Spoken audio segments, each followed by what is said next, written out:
Hello, it's Marilyn Devonish here from transformationstm.com, and I'm playing with some new technology in terms of being able to do the screen overlay, so hope you like it. And really had some lovely news this morning. I always see really nice things pop up on my news feed, and this morning was no different in terms of seeing something from one of my clients who was reporting that she had passed her exam. The backstory for this is she had failed her level 2 exam. Her instructor had sort of said in no uncertain terms, if you don't pass this probably isn't the career for you. And that's not necessarily what you want to hear when you've gone back to professional study after many years. And she wasn't in a position to take the photo reading workshops. She decided to go for the home study video DVD and had the exam a couple of weeks later. And it was one of those really, and I know you're not going to be able to read this, but it's kind of on my Facebook page if you wanted to kind of go and have a look at it. And hi, Annika, can you hear me now? Just let me know if the sound is a bit better.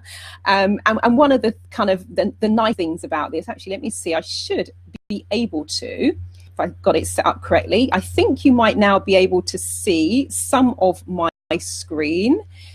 And in terms of kind of what she had shared, after I'd shared this post, just kind of wishing her congratulations, she said during the exam, this is the level 3 now, so she'd passed level 2 after doing the photo reading DVD, and she said during my exam I was confident and finished a little earlier than other people. I also had the self-belief that I would pass. And she's saying that, you know, having done this, she's not going to continue on with the counselling, but it's really lovely to know that she's been able to do it. So that was really, really nice in terms of kind of being part of that journey, which is lovely. And with regards to the photo reading, because it's one that has so many uses and so many benefits that I know it always sounds a bit outlandish, but to go from being in panic mode to, this was her feedback after she'd done the DVD. So there really wasn't any input with me. We exchanged a couple of messages. Basically, she said when it came to sitting the exam a few weeks later, I was calm and I was focused.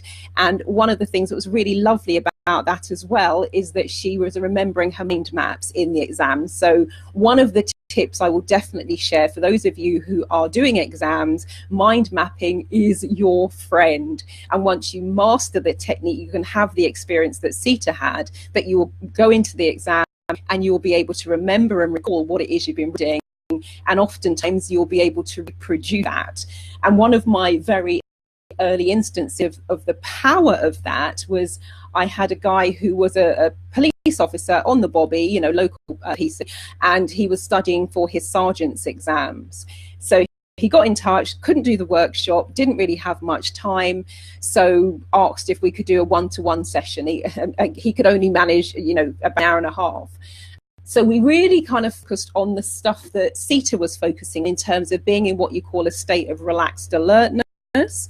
Also, the whole thing around mastering the mind maps, techniques for, hello, Mohammed, techniques for being able to access your memory under pressure, and like the experience that Sita had, being calm and relaxed. And he had failed at that point, I think it was 3 times, and his bosses had said to him in no uncertain terms, maybe you are not sergeant's material. There are younger guys coming up through the ranks and maybe you're just not cut out for it. So the decision he had made is that he failed again for what I think would be the 4th time. He was going to actually retire from the police force, which is something he'd wanted to do his entire life, and he was going to become a bouncer, you know, the guys you see outside the nightclubs. So, you know, for him it was a big deal. So he goes off, does the exam. I get a voicemail afterwards, ring him up, and he says, look, thank you. He said, I've got no idea how I did in the exam. However, for the first time in my entire life, because he'd always had, you know, panic attacks in exams, he said, first time in my entire life, I was calm, I was relaxed, and I actually enjoyed it. And we were laughing because I said kind of shared with him my strategy for how to utilize your mind maps in the exam, and they didn't actually give him any working paper, so he had to get very creative with how he did it. But it was basically just like copying his notes, even though it's a closed book exam. So that was one of those really really nice instances. And not everybody gets stressed in exams, but those who do, photo reading is fantastic. Number one, for helping you to absorb information much more easily, and also having that thing where you can fail one exam, go back a few weeks later and absolutely ace it. And what Sita shared today, where she was talking about being calm, she was talking about being relaxed, she was talking about believing, having that as a self-belief that she would pass, and also finishing earlier, was exactly what happened to me when I first discovered photo reading. Because at that time I did my NLP practitioner exam, and it was an open book exam. I was at home, I could look at my notes and use the books for research, and my tests were so bad that they were like, who is this woman Marilyn Devonish? She's either lazy or stupid. So that was not a good start. I think it was either 2.5 or 3 weeks I had before I then went back and did master practitioner, which is humongous in comparison. And the experience I had with master practitioner, having failed it so badly, was my intention was that my paper was going to be so good that I only got it back once, and it was just say, well done, good job. And that is exactly what happened. And I think I went from having the worst test, and I think there was about 72 people on practitioner, and I think I had the worst test out of all of them. I went from that, and I think we had about 65 people on master prac. I went from the worst test, and everybody got their test back, like the one you can see on screen, with loads of red marks, loads of corrections, loads of things that needed to be done. And I think was the only person out of that room who got their test back only once, and it said something like, well done, good job, in the corner. And I've still got it to this day, and that was back in October and November 2000. So it can be really profound for those of you who are studying, but also from a job perspective, because I had a really nice experience last year. I was invited in by the Royal Bank of Scotland, just the office by Liverpool Street, to go in and do a lunchtime session. And I taught, just a very brief introduction to photo reading, because the workshop itself is 21 hours.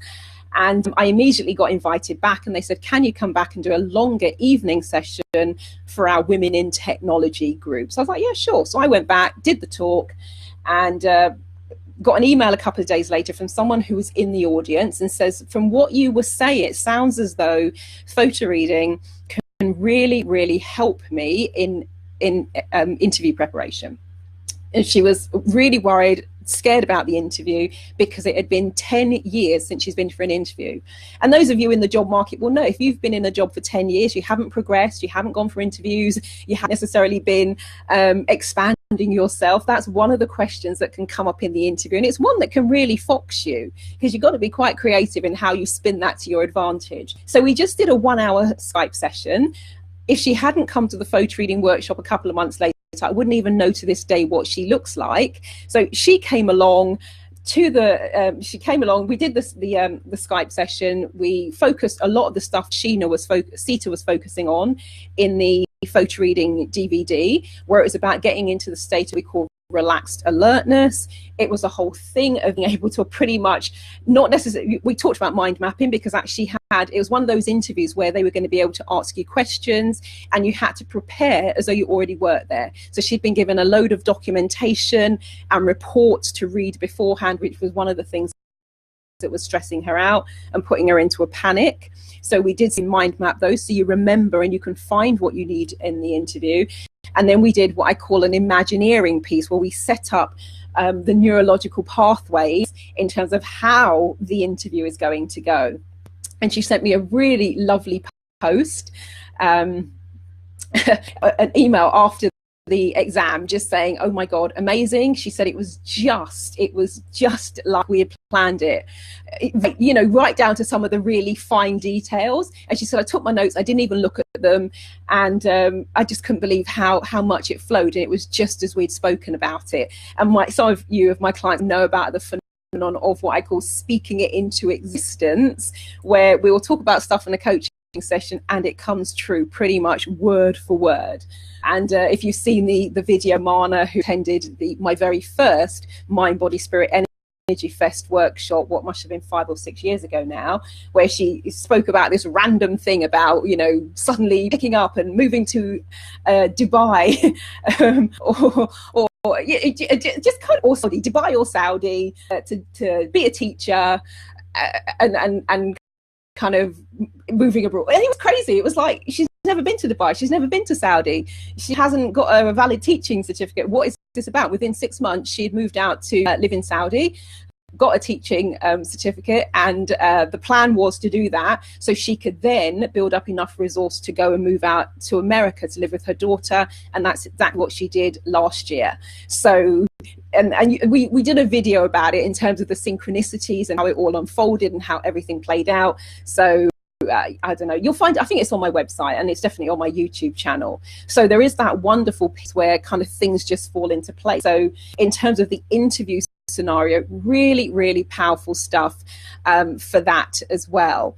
And then we've gone from, you know, exams and interviews, which would be some of the more obvious examples, I think, to people actually, and this is one from a lovely lady called Kay. Some of you might know Kay Westmoreland, and you can't, again, I'll tell you what it says on the screen, but she's basically saying that, you know, photo reading rewired her brain because the experience she had was that she was in a near fatal plane crash, probably I think it was about 7 years before she did the photoing workshop. Unfortunately, her partner was killed in that same crash. And it was one of those really dramatic scenes where there just happened to be a doctor driving by and basically did almost like an emergency kind of mini chest operation right there in the airfield. So all very dramatic stuff. And the result of that was brain damage. So she'd gone to, you know, Queen's Hospital in London and all the rest of it. And there was nothing else they could do for her. Now, she's fully functioning. You would never have known there was brain damage, but you know what it's like if you've been operating at a particular level, and then, you know, behind the scenes you've got to write everything down and you've got to repeat it and repeat it and repeat it, and you've got to, you know, maybe not say as much because you're like, oh my god, did I get that right? It was that sort of scenario. So behind the scenes she just was not, as she put it, her old self. So, and she'd been saying to me for all the time, a good 5 or 6 years, oh, will photo reading help me? And I was like, yeah, I think it'll be really great for you. It's one of those things you never quite know where it's going to go and how it's going to show up, but, you know, come along. And once you've asked me a question about photo reading, I'm going to answer it, and then that's it. You're not going to hear from me again. I'm not going to be chasing, I'm not going to be hounding you. But I would say to people, if you've got any questions, you need to find me. So eventually, after, you know, 5 or 6 years of asking me the same question pretty much, decided to come along to the photo reading workshop. And we were walking back towards the station at the end of the first evening, because we do 4 p.m. till 7 p.m. Friday, plus, you know, from 7 till 8 is the bonus Huna and Access Consciousness Belief Change session, and then 9:30 to 6:30 on a Saturday and Sunday. So we're walking back to the station, her and her daughter, and she says to me almost tearfully, I really regret not doing the photo reading when you first told me about it. And seriously, if I had a tenner for every time somebody says that to me, I wouldn't have to work again, I'm telling you. So, you know, we had a conversation. Well, Kate, I did tell you, I did say. And people always then blame me. Well, why didn't you? It's like, I can't make anybody do anything.